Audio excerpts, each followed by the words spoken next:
தமிழக அரசு அறிவித்துள்ள பொங்கல் பரிசை பெறுவதற்காக கடலூரில் பொதுமக்களுக்கு டோக்கன் வழங்கும் பணியானது துவங்கியிருக்கிறது. இது குறித்த கள தகவல்களோடு இணைகிறார் செய்தியாளர் பாரிவள்ளல். பாரிவள்ளல், விரிவான விவரங்களை வழங்கலாம். கௌதமி, தமிழக மக்கள் பொங்கல் பண்டிகை சிறப்பாக கொண்டாட வேண்டும் சொல்லிட்டு தமிழக அரசு அரிசி குடும்ப அட்டைதாரர்கள் மற்றும் இலங்கை மறுவாழ்வு முகாமில் கொடுப்பதற்கு பொங்கல் பரிசாக 3000 ரொக்கம் வழங்கப்படும் சொல்லிட்டு தமிழக அரசு அறிவித்துள்ளது. அதன் அடிப்படையில் இன்று கடலூர் மாநகராட்சிக்கு உட்பட்ட சரவணபவா கூட்டுறவு அங்காடி கடையின் 2ஆம் எண் கடையில அந்த குடும்ப அட்டைதாரர்கள் சுமார் 386 நபர்களுக்கு பொங்கல் தொகுப்பானது இன்று வழங்கப்பட்டிருக்கு.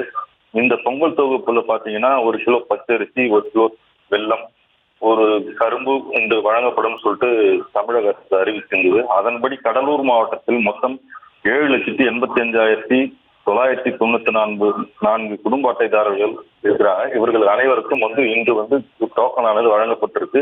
இவர்கள் அனைவரும் வருகின்ற 8ஆம் தேதிக்கென்று அவர்களுக்கு பொங்கல் தொகுப்பு மற்றும் 3000 பணத்தை பெற்றுக் கொள்ளலாம் என்று மாவட்ட நிர்வாகம் சார்பில் தெரிவிக்கப்பட்டுள்ளது.